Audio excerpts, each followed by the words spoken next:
This is really a fun presentation.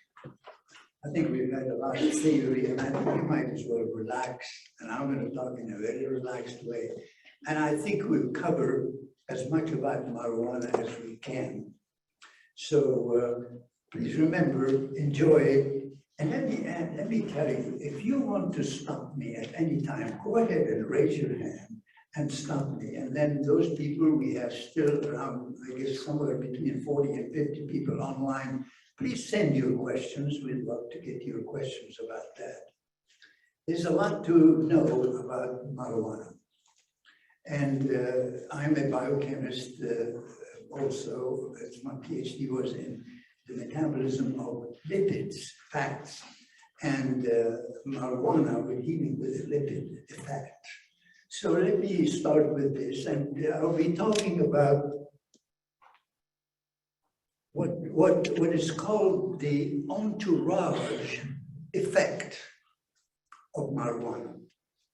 The entourage effect is simply this. You probably know about polypharmacy, where somebody's taking more than 5 drugs at a time, then it is a polypharmacy. Too many medications. This is polydrug, a drug that contains more than one drug. So we're dealing with a medication, if you will, that is made up of several drugs included in it. And the 3 that I'm going to discuss primarily are the cannabinoids, but I will talk about the terpenes, which are extremely important, and about the flavonoids. Those 3 will give you the polydrug, and then I need to make sure that everybody understands that we are all factories of marijuana. We produce our own marijuana. Remember that. The cannabinoids are essential. This is a true and false. I don't need you to answer it. Just answer it for yourselves. Cannabinoids are essential for the function of most living creatures, plants, animals, and humans. True or false? Second question. All human beings worldwide eat or have eaten cannabinoids. True or false?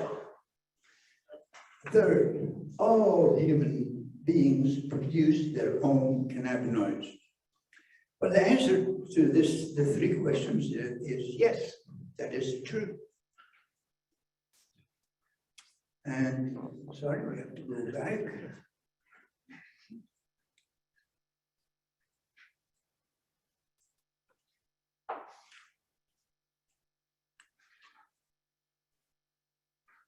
You can see they are really interesting slides. Okay. So we go back to the Indian story for just a moment about the native Indians. I mentioned about the native Indians early in the morning, but they came to North America approximately 5,500 years ago. And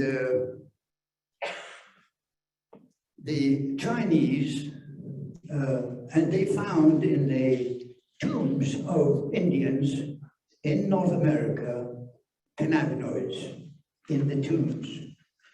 In China, the findings of marijuana started about 5,000 years ago. So it's about the same time that the North Americans had the cannabinoids. Well, I wanted to find out, how old is Earth? And for those of you that may not know, apparently it's approximately 4.5 billion, with a B, billion years old. And the the Earth, as far as going back in history, and you'll see why I did that, I needed to find out how far back can we go with cannabinoids. And you can see that the Earth they can go back about 600 MYAs, million years ago. So I said, well, were cannabinoids present then? So, were cannabinoids? We are really having trouble with this. Okay, so were cannabinoids present? Look at the middle line. It gives you the midline. It gives you the MYAs, millions of years, and to your, on the right side of the slide, you see the arrow in the middle. On the top part are the animals, and the bottom part are the plants. And what I'd like you to see are two things. One is that we human beings apparently somehow came to the scene about 1 million years ago. But look at the ferns down the bottom where it says ferns and bryophytes. Ferns and bryophytes, the year that they apparently were present is 350 million years ago.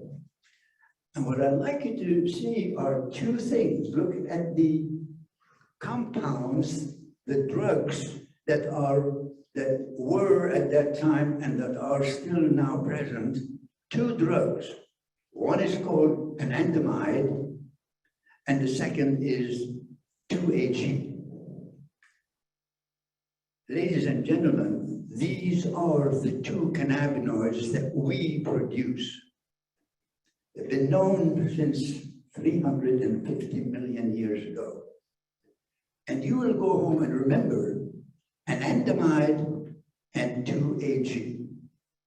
That's what we produce. So the next thing I said, well, how many, where does it come from, those plants? And it comes from the, what is called arachidonic acid. And most of you have heard of omega-3. Most of you perhaps have taken that. And the cannabinoids that we produce are derived from the arachidonics, which were present 350 million years ago. So those are, omega-3 is used primarily to help with mentation, and you find it in a variety of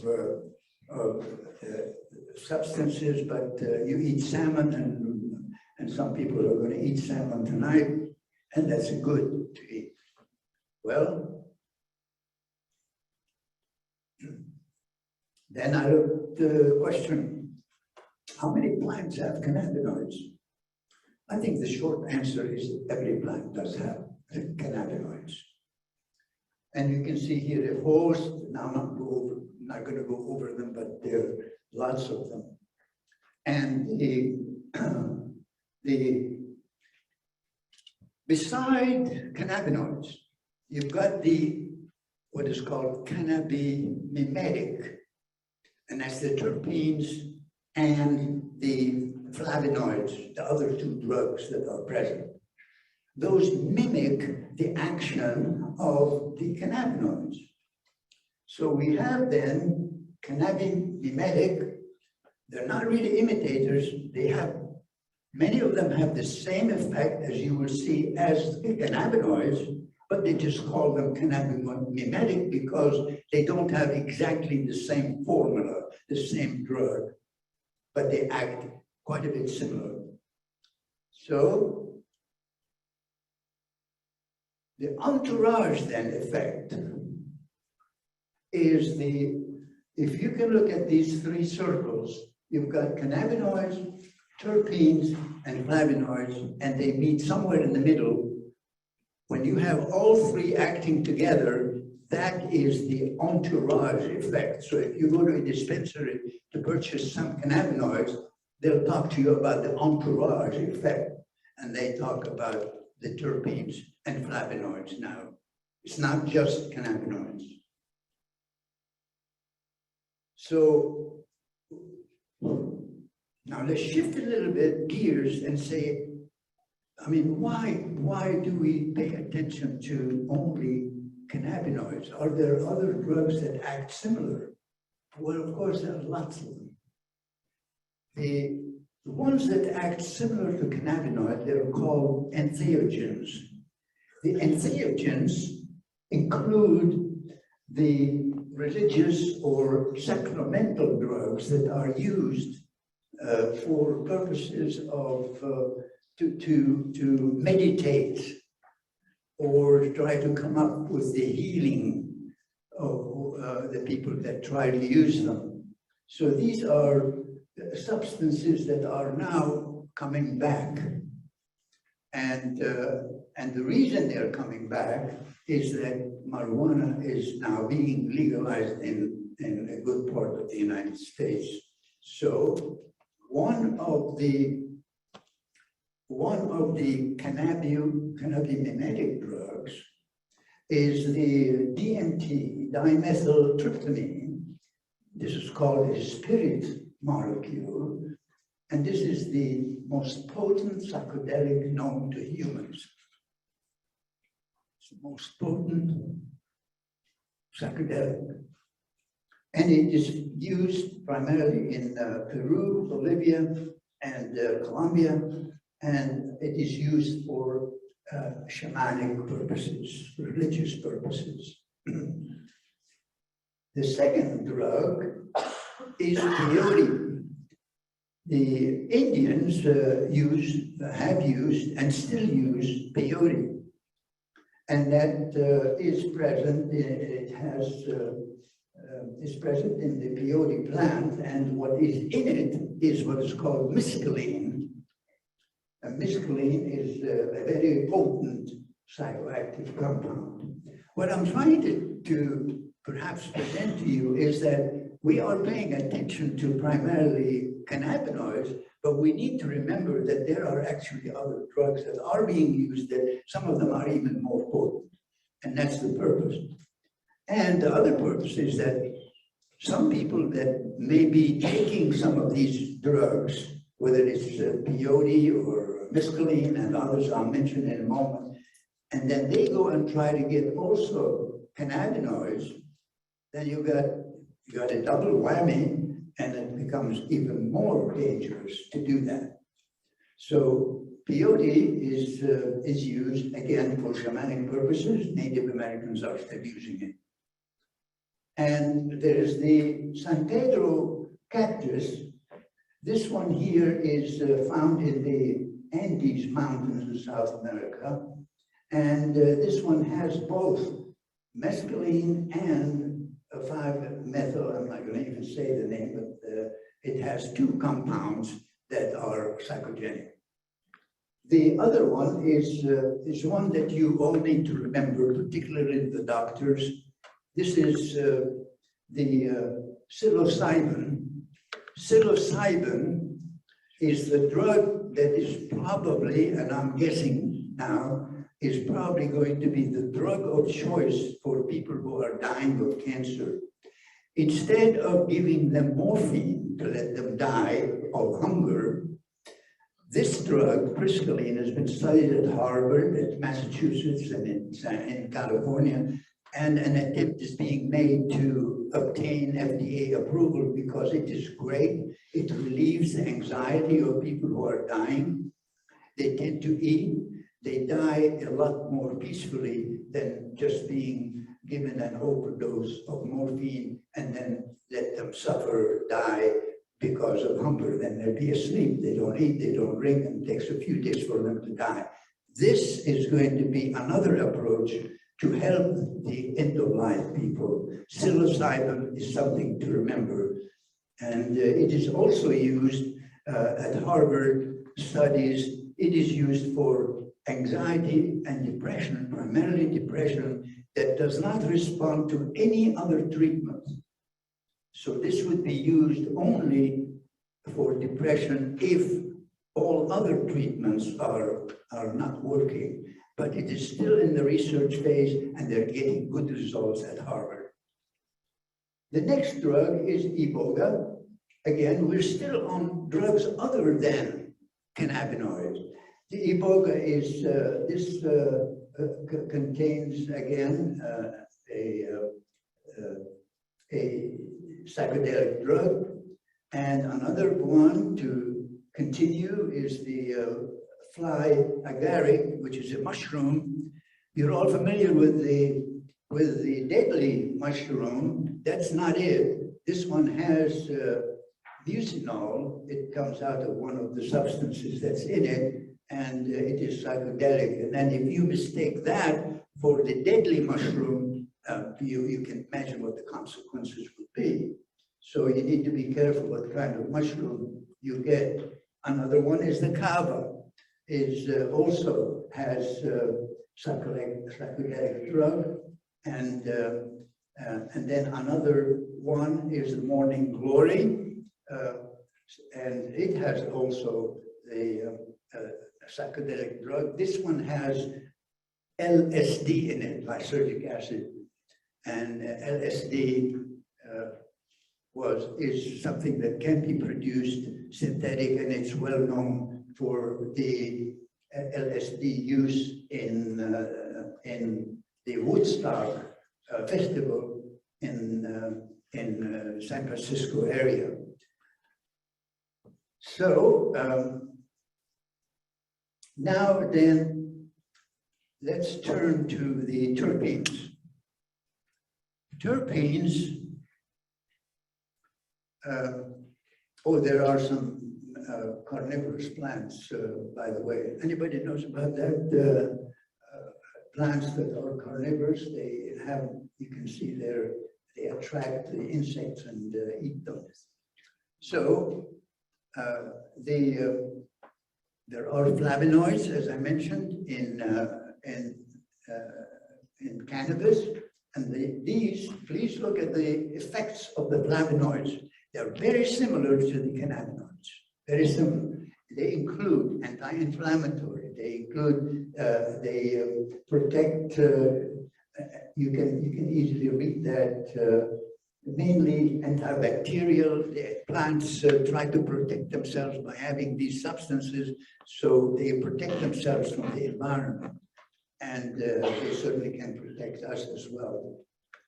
The terpenes, the other compound, also has the same effects, but it has certain things that are slightly different from the flavonoids. This one emphasizes more like the anti-convulsive effects. And as you know, we use cannabinoids. One of the uses of cannabinoids, CBD primarily, is to treat children with severe seizure disorders. And here, the terpenes indeed do have that effect as well. And they are antibacterial, they try to boost the appetite, and they try to prevent development of cancer, particularly cancer of the breast. They delay the progression or reduce the chance of getting the cancer. And the terpenes in cannabis, you've got, I'll go through them a little bit fast. You can see the terpene, the flower. Myrcene is the most important, perhaps. So if you're going to purchase some cannabinoid, they will ask you, and I'll go over that in just a moment, they'll ask you what are your problems, and then you determine what the problems are, and then you choose the combination of what cannabinoid, whether it is THC or CBD, and then how much terpene to put in, and then how much flavonoids.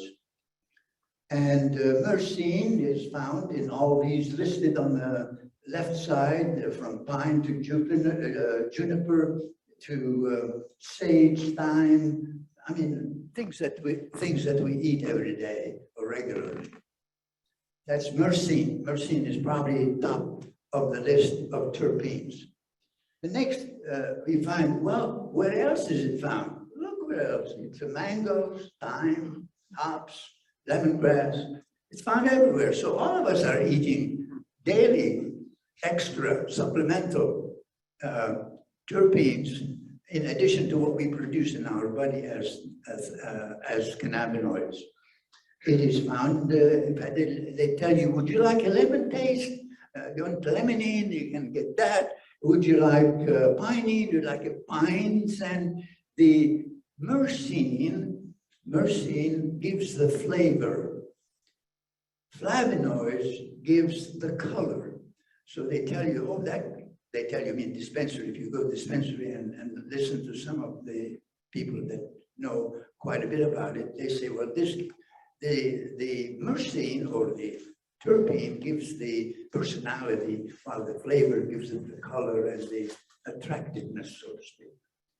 So now, if you then, there is a chart.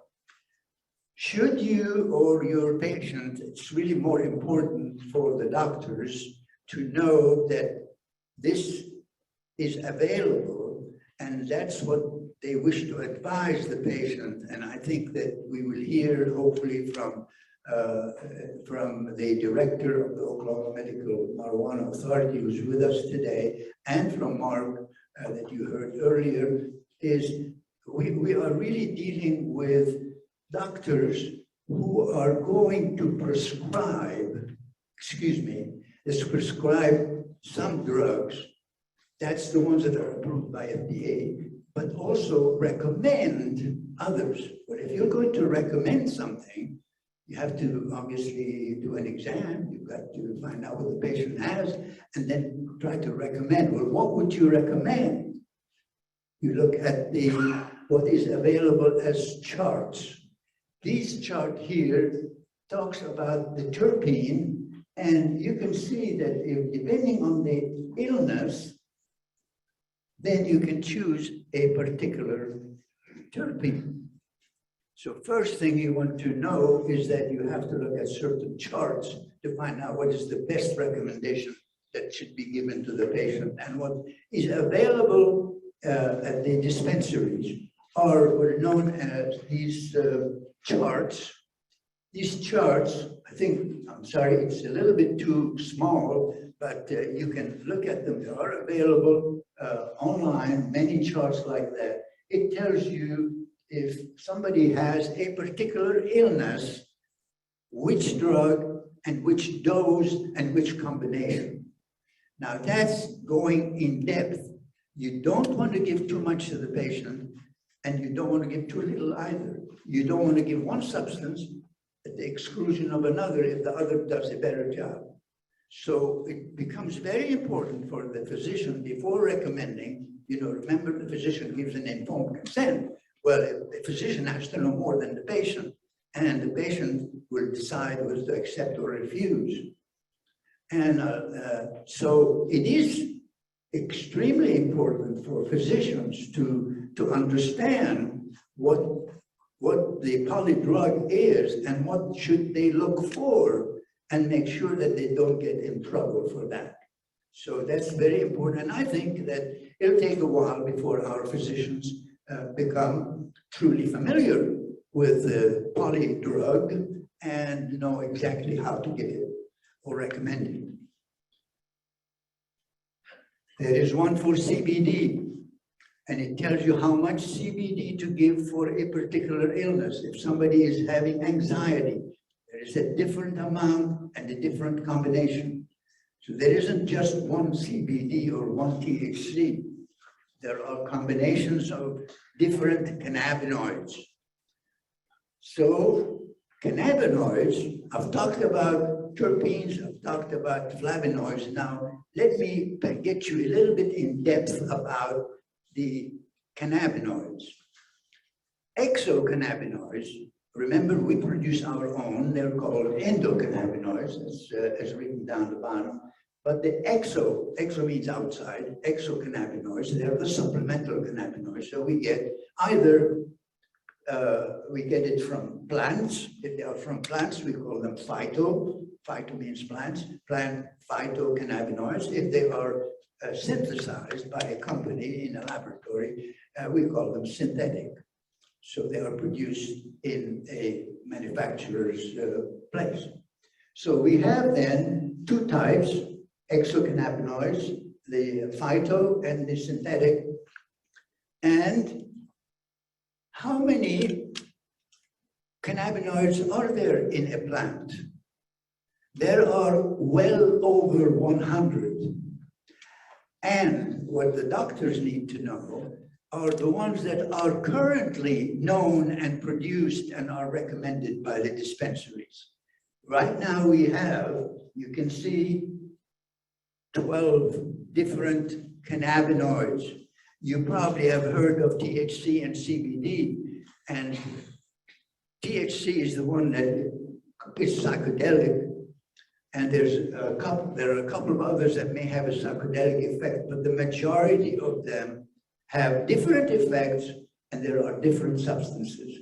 So if you go to a pharmacy and say, I'm sorry, not a pharmacy, the dispensary, beg your pardon, they may tell you a combination, depending on the illness, you take a combination of CBN and a little bit of THC mixed with CBD, as an example. But then you look at that chart and you see exactly what you need to put together. So it's not like I'm a doctor and say, oh, you can go and get cannabinoids or go to this dispensary and let them help you out, choose what you need. No, it doesn't work that way. The doctors need to spend a little time to know what are they recommending. So we have all these to choose from, and you can see like the CBC has an effect, the CBCA has an effect, the CBDA has like anti-inflammatory, some are antibacterial, some are anti-anxiety. So you need to choose the right combination. Well, all of you are familiar that the cannabis, plant cannabis, there are only 3 of them. There is the Cannabis ruderalis, the Cannabis sativa, and the main one is sativa. So you have only 3 plants. And the one that we use primarily to get substances with for medical purposes would be sativa. And actually, you get hemp out of that as well.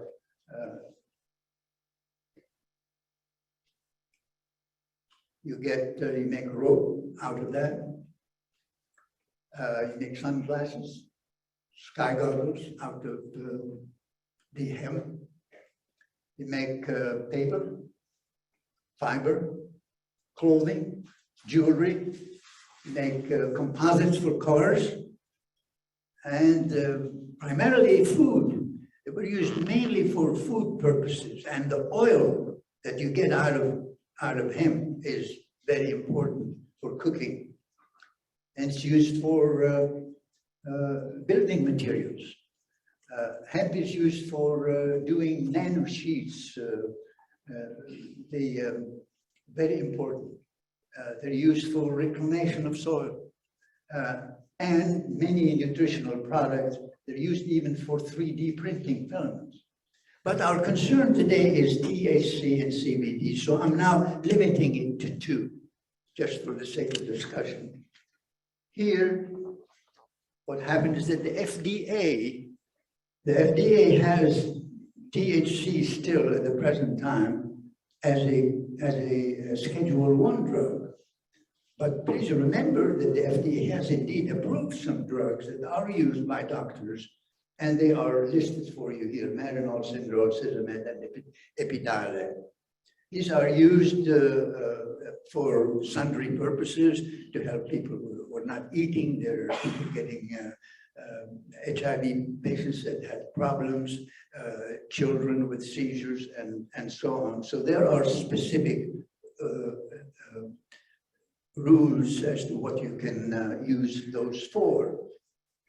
And the person that helped pass the bill for CBD, of course, you know, the CBD, Kentucky apparently has been growing a lot of hemp. They needed that, so fortunately they approved it, not because of CBD for use, for people. It's mainly for purposes of helping the farmer.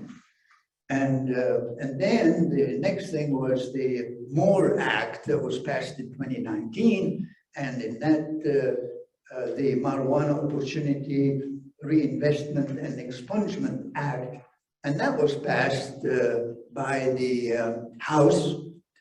It has not passed the Senate, but there's every effort being made to have approval and have the FDA try to find some way of getting it out of Schedule 1, as it did with the CBD, went to Schedules 2, 3, and 4. So, and we'll wait and see what the FDA decides. You know that the marijuana has been approved in many states. I don't need to go over that. But I want to go over a little bit about the safety.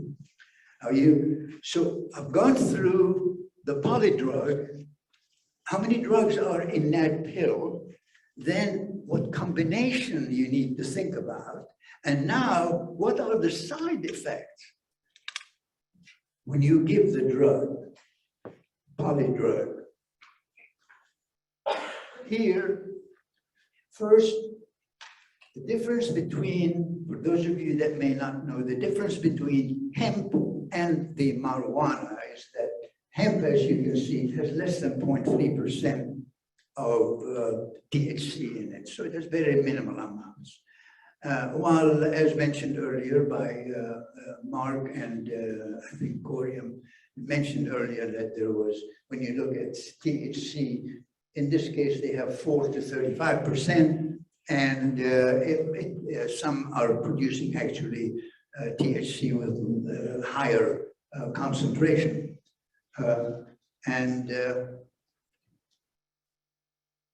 Now, what does THC and CBD, what do they do in the body?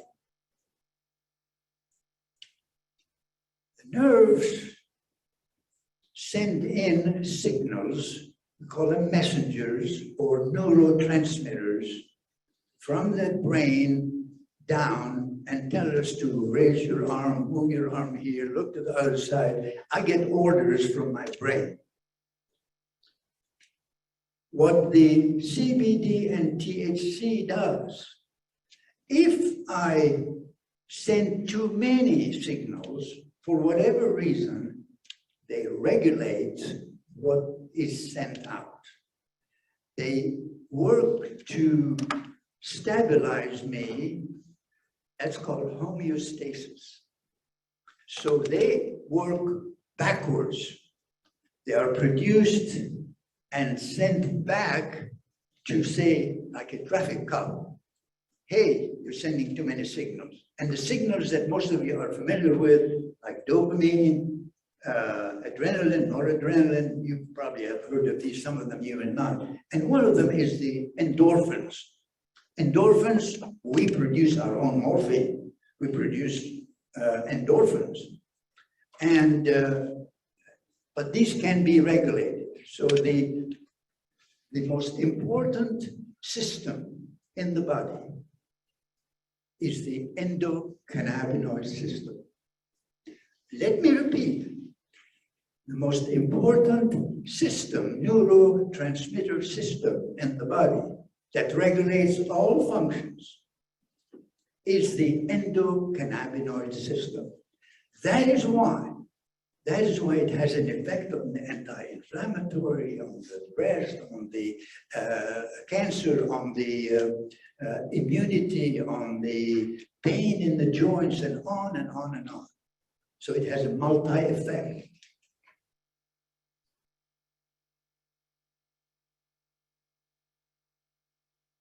So, as you can see on this slide, right on the very top, the green one is the endocannabinoid system.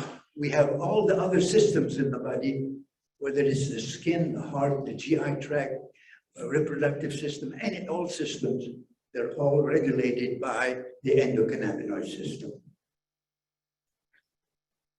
And here it shows what affects, how it helps the endocannabinoid system, regulates from pain, appetite, sensation, inflammation, and you can read the rest, mood, energy, and so on, metabolism.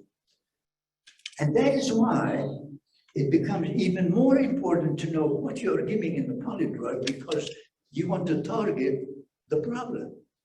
And it's not just a gunshot sending out a lot of drugs that are not necessary and could be harmful to the patient.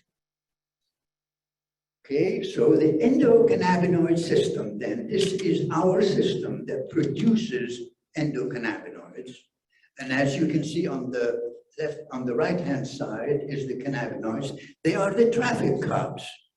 And they are then reached, the way they work is they go to a receptor, and I don't need to go through that, but there are specific receptors, the cannabinoid 1 and the cannabinoid 2, and they attach to them, and that's how they work. And then when there are extras, they are then metabolized. This is called the endocannabinoid system that we have. The two drugs that we primarily produce, that we know most about, guess what? The ferns. Remember the ferns 350 million years ago? You've got anandamide, which is AEA. You can see the name anandamide, and the 2-AG. These have been the ones that have been studied the most. And they are the receptors, as you can imagine, they help the joints to every part of the body, so there are receptors all over the body. The ones that are CB1, those are the ones that to which anandamide reaches, and anandamide is the same as THC. Effects are the same as THC and the same receptor, and it works mainly on the brain. While the CBD works more on other parts of the body, like in the GI tract and in the reproductive system and the skin and so on. So those are the endocannabinoids. And now here is something that the doctors would want to know, is that you're already producing endocannabinoids. That's on the left-hand side of the slide. But you can see on the right hand, what if you recommend THC or CBD? That's supplemental. We are supplementing something. Well, if you're supplementing something, then is there a deficiency? Why are you supplementing it? If somebody has a thyroid problem and a hypothyroidism, we give them thyroid to replace it. Well, in this case, if you're going to recommend marijuana, the question, do you know if the patient has a deficiency of endocannabinoids? And if so, then you know which one you want to give. The CB1 receptor is primarily found in the brain and central nervous system. So if you want to give something for, say, anxiety or to help them sleep at night, you want to give it maybe in the evening. And you want to give them a certain combination, maybe THC plus a little bit of CBD. So in the skin, we have all kinds of receptors.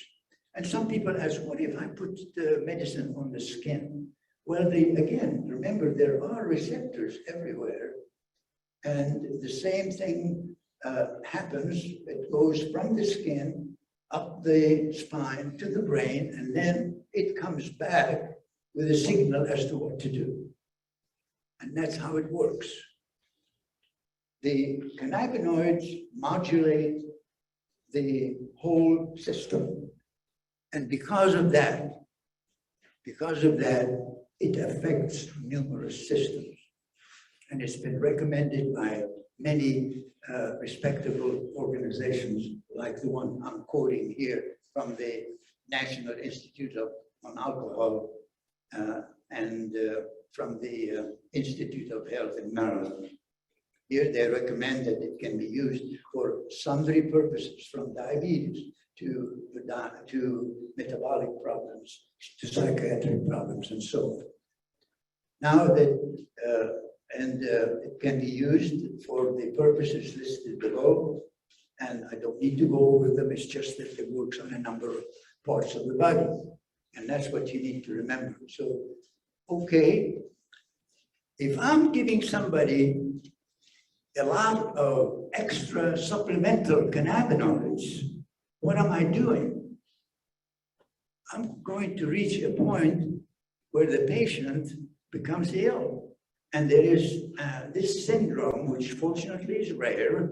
It's called the hyperemesis syndrome. In this case, cannabinoids, these people just during the prodromal stage, you'll see, if you hear some of your patients complaining of nausea and vomiting, you ask them how much cannabinoid are they taking, and they tell I'm taking 100 milligrams or more, whatever, and I've been taking it for years. And then they go into the second stage, which is the hyperemetic stage, and they are really constantly having nausea and vomiting. And then in order to relieve themselves, they try to get a hot shower. And they get some relief. Well, here you got too much of that. And one thing about runner's high, I mentioned endorphins. Most of you would probably remember that, and we were taught that in medical school, is that if you run a lot, you then release endorphins, which is your own morphine from the body, and that gives you the high. Well, endorphins are not, they cannot get to the brain. They cannot cross the blood-brain barrier. And what they have found recently is, in fact, what happens is that the anandamide level goes up with running.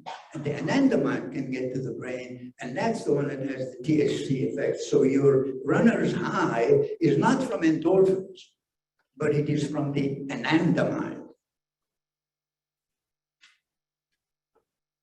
And they found also that if somebody has severe migraine headaches, the anandamide levels are increased.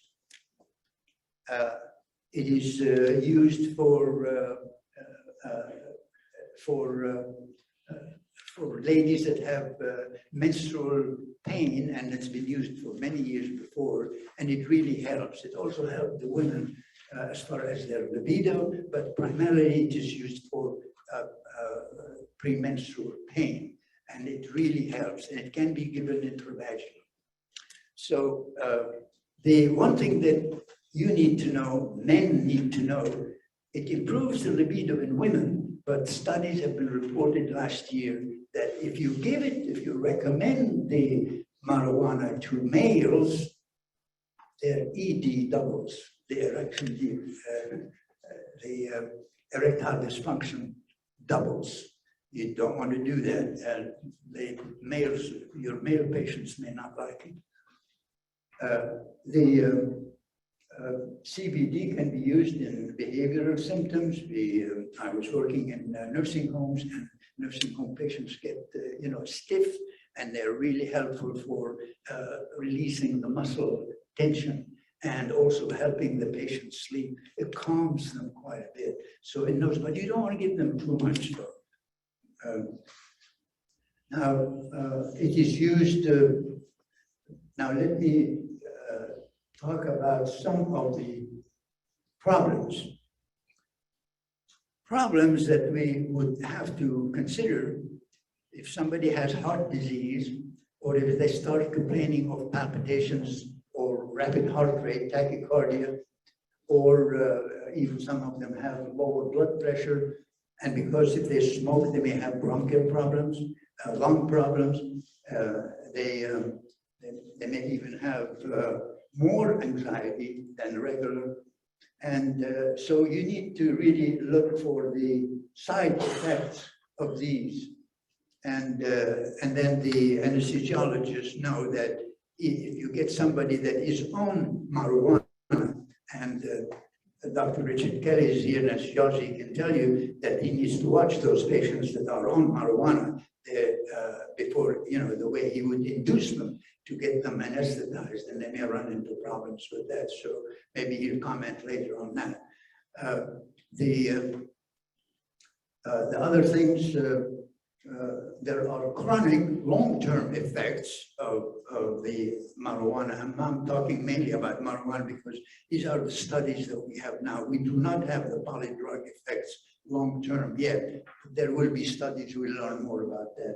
But you have to remember that there are all these problems with cardiovascular, pulmonary, central nervous system, and I talked about the hyperemesis syndrome, and it can also affect the endocrine system, the endocrine glands. So there are problems. The surgical candidates, I will skip that. The other thing that you need to watch is the cannabis withdrawal. Cannabis, you can have cannabis withdrawal syndrome, and the signs and symptoms, they include the irritability, anxiety, depression, insomnia, very similar to most other withdrawal effects.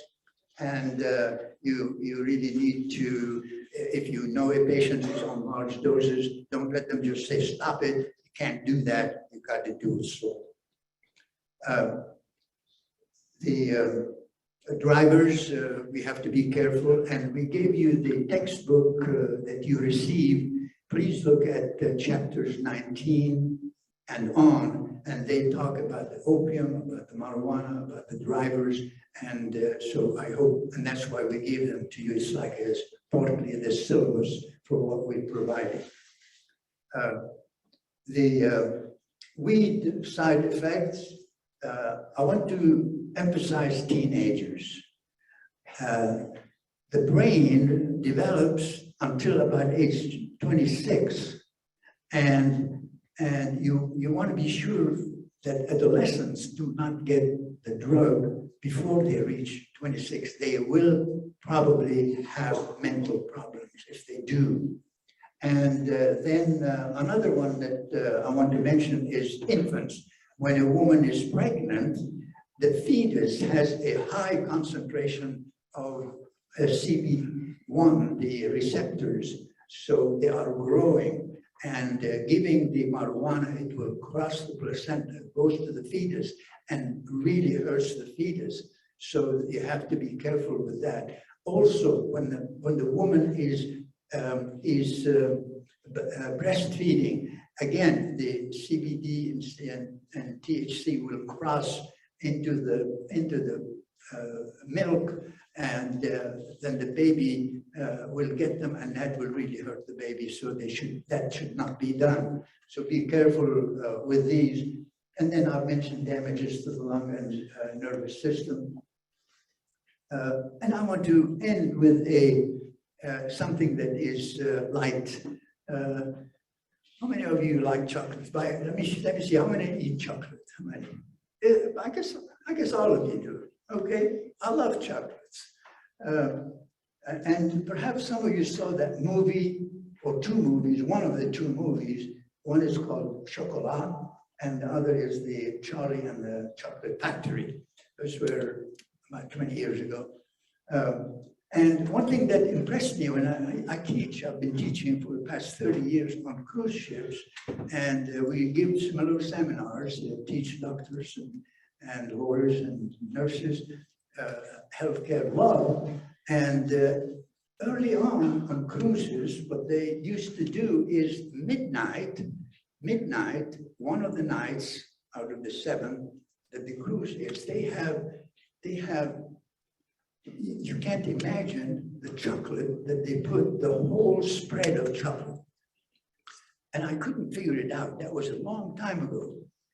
And what I found is that chocolates have anandamide. Anandamide, that's what we produce. And anandamide in chocolates is the same as what we produce. And look at what other things are present in chocolate. Endorphins, and the anandamide, of course, got dopamine, oxytocin, tryptophan, all these good stuff. and they all have effects on the brain. So anandamide is sold on the market as anandamide. And this I found on Amazon. I'm not advertising anything. I just want you to know it's available. Anandamide is sold as powder and as pills, by the way. And it is a neurotransmitter. Tells you what the dose and how much you can take. And if you take too much, that's what happens. You take too much, you really jump. It becomes too much. But it is helps in pain management, helps with sleep, it helps with cognitive function. If you eat your chocolate, it helps with appetite stimulation, all kinds of things, even circulatory support. And the other thing is exercise. If you combine chocolate plus exercise, you don't really need to buy marijuana. You get the real stuff. You get anandamide. That's what you got. And with that, Your Honor, if I may end.